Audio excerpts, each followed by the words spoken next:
क्योंकि आमतौर पे एयरपोर्ट्स ये एक बहुत रशी एक्टिविटी होती है और डेडिकेटेड स्टाफ होता है, लेकिन जो सोशल मीडिया पे हमने वीडियोस देखी उसमें ये लग ही रहा है कि जो काउंटर पे लोग हैं जिनका काम टिकटिंग या क्लियरिंग या लगेज को मेंटेन करवाना है, वो ही एक्सप्लेन भी कर रहे हैं पैसेंजर्स को कि मसला क्या है। इससे उनका वक्त भी ज़ाया हो रहा है और कंफ्यूजन भी फैल रही है। क्या आप लोग ने डेडिकेटेड स्टाफ रखे? आपने हेल्पलाइंस तो बनाई हैं, क्या ऐसा स्टाफ भी है जो किसी के देन एंड देयर ऐसे मसले को सॉर्ट भी करे अगर वो हो सकता है तो? क्योंकि हर जगह तो बिल्कुल ऐसा ही नहीं हो सकते। देखिए बिल्कुल ऐसा है, इसमें जो एक लीडरशिप हमारी है, हमारे मिनिस्टर हैं, हमारे डीजी हैं, डेफिनेटली वो इस चीज को एक पहचानते हुए फिजिकली आ रहे हैं, which is with a sign of symbolic and sign of motivation for us as well. लेकिन एक सिस्टम इसके पीछे पूरा काम करे। सबसे पहली बात तो ये है कि जो बहुत सारी वीडियोज और फोटोज अगर आप देखें, आप उन्हीं वेबसाइट्स को रिविजिट कीजिएगा, उसमें से कुछ तो फोटोज ऐसी हैं जो कि आपको लगेगा कि जो कि मुख्तलिफ सॉफ्टवेयर की मदद लेके बनाई गई हैं, और इसके साथ साथ आप वीडियोज जो हैं वो टाइम फ्रेम में शायद डिफरेंट भी हो सकती हैं, बट डेफिनेटली ऐसी वीडियोस हैं जहां पे रश नजर आ रहा है और जहां पे लोगों का एक हजूम नजर आ रहा है। उसके लिए हमारा एक प्रॉपर प्रोसेस होता है। जहां तक इमिग्रेशन का ताल्लुक है, अगर हमारे काउंटर ऑपरेटर्स ऑफ इमिग्रेशन के प्रोसेस के साथ लिंक्ड होते हैं तो उनके साथ हमारे गेट ऑफिसर्स और शिफ्ट इंचार्ज वो ऑफिसर्स होते हैं जिनकी डेडिकेटेड ये जॉब है कि अगर वो किसी इस तरह की चीज को देखते हैं तो हमारा काउंटर ऑपरेटर अपना टाइम वेस्ट नहीं करता, वो उनको उनके पास रेफर करके अपना काम रूटीन में चलाता रहता है। एंड देन वो जिस तरफ आप इशारा कर रहे हैं, ये वो लोग हैं जो एक्चुअली ये वाला काम सर अंजाम देते हैं और इन लोगों के साथ डील करते हैं, इन लोगों के साथ इनको ना सिर्फ इनकी क्यूरीज को एड्रेस करते हैं बल्कि कहीं पे एम्बिग्युइटी पाई जाती है। ये भी बताइएगा कि ये भी शिकायत आई है कि एफआईए का अमला ताबुन नहीं करता, बल्कि कुछ लोगों से तो रिश्वत की डिमांड भी की गई और पैसे लेके ट्रेवल भी करने दिया गया है। ऐसी ये शिकायत आई है आपके पास?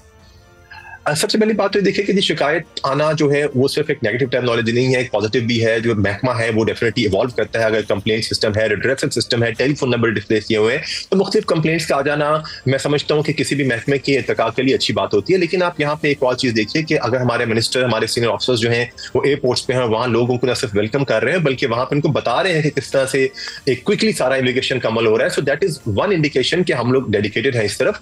जहां तक आपने करप्शन की बात की, आप देखें कितने ऐसे से कैंपेन चल रही है। अल्हम्दुलिल्लाह मैं समझता हूं कि हमारे लिए बड़े एक फख्र की बात है, कोई भी ऐसा स्पेसिफिक केस जो है वो सामने नहीं आया जहां पे कोई ऐसी एलिगेशन हो।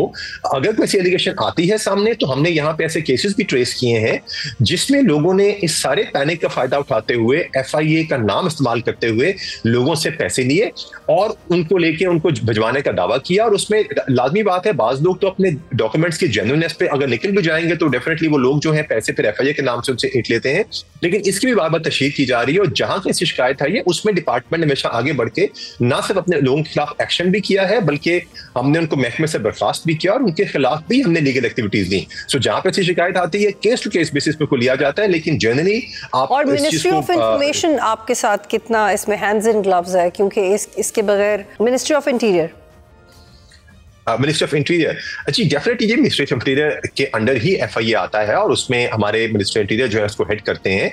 और इसमें मिनिस्ट्री ऑफ इंटीरियर के साथ जो भी हमारे पासपोर्ट के काम हैं, जो बाकी लोग हैं, सब इसमें हैंडल काम करते हैं। इसके साथ एक और इदारा है जो हमारे साथ बहुत ज्यादा इसमें इफेक्टिवली काम करता है, वो ओवरसीज एम्प्लॉयमेंट जो हमारी मिनिस्ट्री है उसका है। उसमें हमारे ओवरसीज एम्प्लॉयमेंट प्रमोटर्स हैं, उसमें हमारा ओवरसीज एम्प्लॉयमेंट का प्रोटेक्टेड सिस्टम है जो लोगों की जो जॉब्स वो बाहर के मुल्कों में लेते हैं उसको प्रोटेक्टेड की स्टैंप लगती है। सो वो भी हमारे साथ इसमें हैंड्स एंड ग्लव है। सो लिहाजा ये दोनों इदारे मिलके जिनका मेन काम है कि जो लोग जायज तरीके से बाहर जाके नौकरी करना चाहते हैं, बिजनेस करना चाहते हैं, विजिट के लिए, टूरिज्म के लिए, स्टडी के लिए जाना चाहते हैं, वो जाएं और पाकिस्तान में रेमिटेंस भेजें। इसके बरक्स वो लोग जो बाहर जाके किसी किस्म की इलीगल एक्टिविटीज का शिकार होते हैं या ह्यूमन स्मगलर्स के झांसे में फंस के बाहर जाके डंकी लगाते हैं या साउथ ईस्ट एशियन कंट्री में वहां पे स्कैमिंग कैंप्स हैं वहां जाके फंसते हैं और कहीं ना कहीं जब पकड़ जाते हैं तो पाकिस्तान के लिए, मुल्क के लिए एम्बैरेसमेंट बनती है।